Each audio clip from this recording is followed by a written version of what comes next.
안녕하세요. 반갑습니다. 자, 그럼 관상학 공부를 한번 시작을 한번 해보겠습니다. 역시 사진 한 장 준비했습니다. 이번에 대해서는 제가 언급을 하지 않겠습니다. 제가 여기다 이렇게 적어놨습니다. 기운을 살펴라.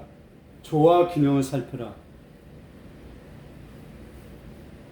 관상에 대해서 굉장히 궁금하신 분들이 굉장히 많습니다. 그리고 관심을 갖고 애정을 갖고 살펴보신 분들이 굉장히 많으시죠. 그런데 막상 관상을 보려고 하니까 굉장히 어렵다라는 말씀들을 많이 하십니다. 사실 쉬운 것은 아닙니다.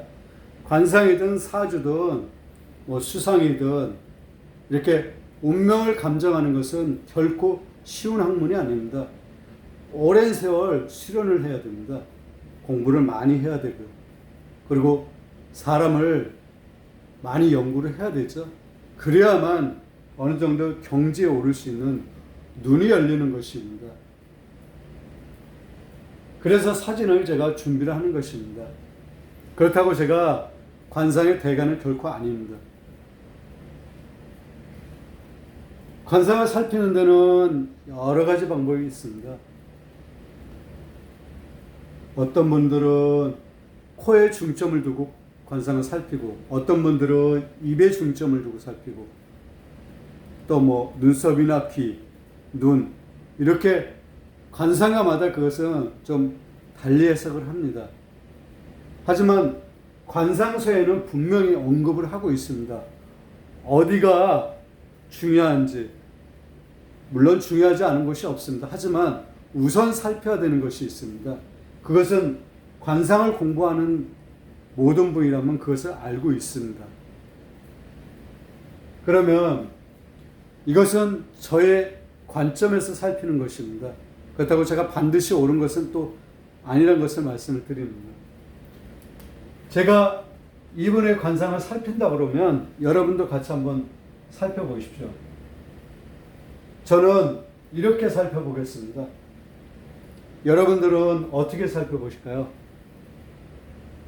코에 중점을 두시겠습니까? 눈에 중점을 두시겠습니까? 입에 중점을 두시겠습니까? 어디에 중점을 두는 부위가 반드시 있습니다. 또 자기가 자신 있는 부위에 중점을 둡니다.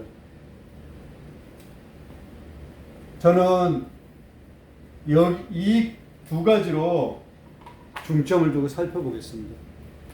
또 관상에서 가장 중요한 게 바로 눈이라고 했죠. 눈은 꼭 살펴보십시오. 눈은 말씀을 안 드려도 눈은 먼저 살펴야 되는 것입니다. 먼저 사람을 딱 보고 눈을 딱 봤다.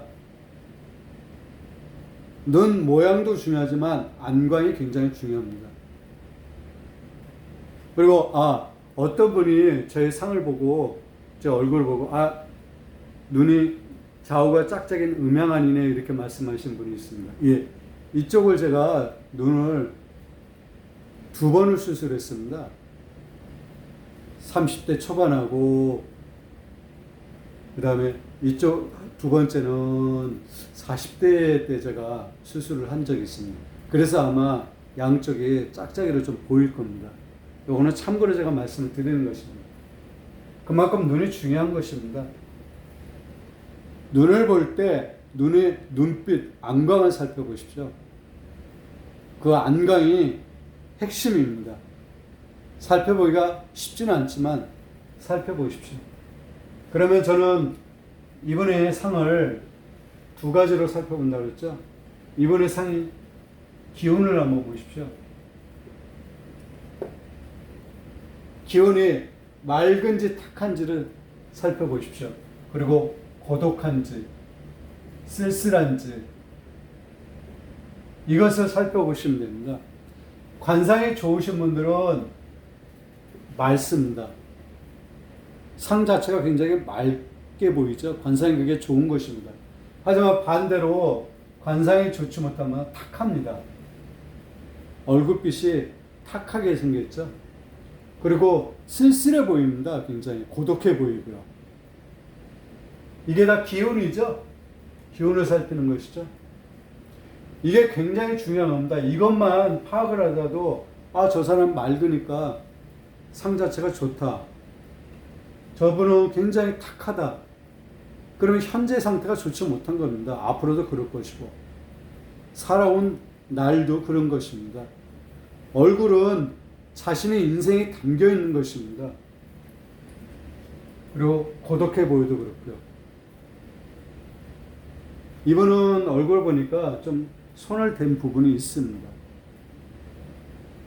맑은 기운이 아니죠. 그렇다고 전혀 탁한 것도 아닙니다. 고독하고 쓸쓸해 보이죠? 어딘가 모르게. 그것은 저만 느끼는 건가요? 하여튼 맑은 기운은 아닙니다. 그렇죠? 이쪽에 해당되는 기운을 갖고 있습니다. 그리고 두 번째, 조화 균형을 살펴라. 굉장히 중요한 것입니다. 이 세상은 조화가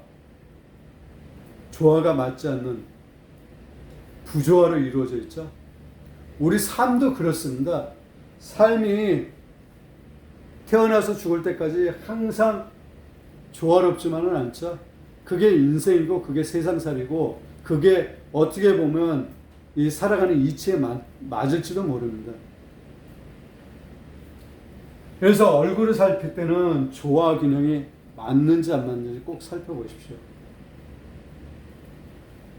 전체적인 이마는 적당하고 너무 넓지도 너무 좁지도 않고 눈은 좌우가 짝짝이가 아니고 눈빛이 정신이 가득 차 있고 코도 적당하고 콧구멍이 보이지 않고 입도 좀 두툼하고 틀어지지 않고 귀도 역시 길고 이런 얼굴이 좋은 얼굴이죠.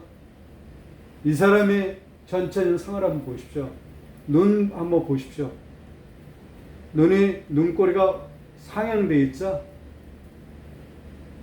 그리고 여기가 꺼진 것은 나이가 좀 들었기 때문에 그렇습니다. 눈빛 자체가 안광 자체, 눈 모양이라든지 안광 자체가 호락호락 하시는 그런 분은 아닙니다.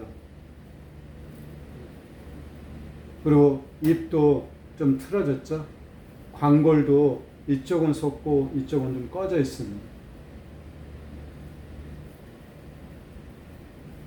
그래서 이 조화 균형이 굉장히 중요한 것입니다. 여러분도 여러분 얼굴 한번 거울에서 보시면 아실 것입니다. 내 얼굴이 조화 균형이 잘 맞았는지.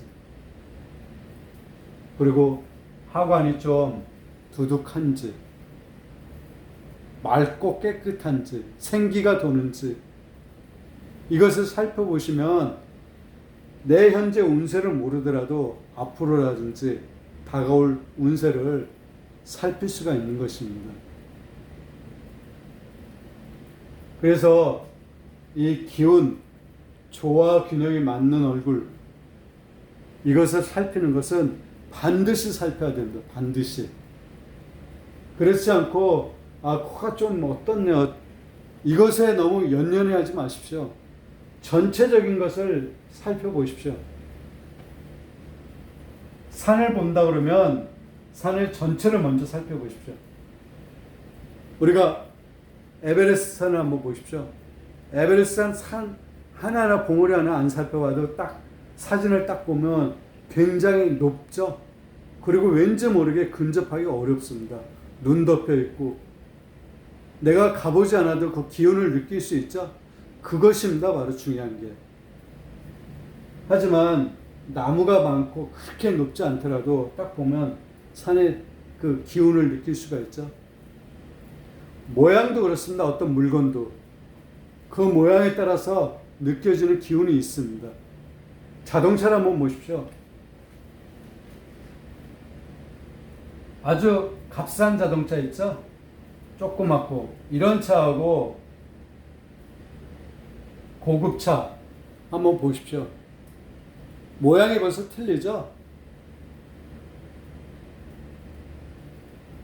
이렇게 나눠주는 것입니다. 이렇게. 이런 이치로 지금 말씀드린 이치로 사람의 상을 살펴보면 도움이 많이 됩니다. 또 그렇게 관상학 공부를 하셔야 되고요. 또 그렇게 이해를 하셔야 됩니다.